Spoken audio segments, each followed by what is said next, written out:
CPI ఆవిర్భవించి 100 ఏళ్లు పూర్తి చేసుకున్న సందర్భంగా ఖమ్మంలో భారీగా వేడుకల రంగం సిద్ధమైంది. 100 ఏళ్ల పాటు ఒక పార్టీ మనుగడ సాగించడం సామాన్య విషయం కాదని, పేదల పక్షాన్ని నిలబెట్టడమే కమ్యూనిస్టుల లక్ష్యమని సిపిఐ రాష్ట్ర కార్యదర్శి కోనమినేని సాంబశివరావు అన్నారు. తెలంగాణ సాయుధ పోరాటం నుండి నేటి వరకు కమ్యూనిస్టులు అనేక ఉద్యమాలు చేశారని గుర్తు చేసుకున్నారు. ఈ నెల 18న జరిగే వేడుకలకు సీఎం రేవంత్ రెడ్డిని కూడా ఆహ్వానించామని, జాతీయ స్థాయి నేతలు హాజరవుతారని ఆయన వెల్లడించారు.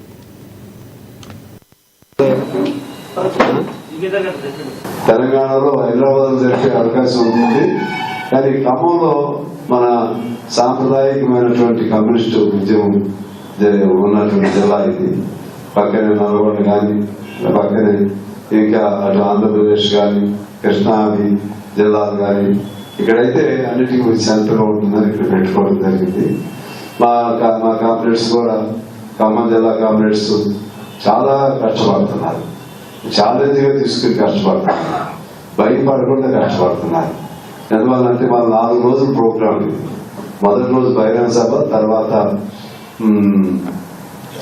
సెక్రటేరియట్, కార్యవర్గం, కౌన్సిల్, సెమినార్, 20వ తారీఖు సెమినార్ అందరూ వస్తున్నారు. All parties, all heads of the left parties are attend. తర్వాత ఫారెన్ డెలిగేట్స్ కూడా, అంటే హెడ్సా లేకపోతే అంబాసిడర్సా, అది కూడా ఆ ప్రయత్నం కూడా జరుగుతూ ఉంది. వీటన్నిటి తోడు ఇది సౌహార్ద సందేశం ఇవ్వడం కోసం మన ముఖ్యమంత్రి గారిని కూడా ఆహ్వానించాం.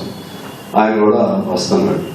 ఇదేంటంటే it is a message, cordial message, సౌహార్ద సందేశం.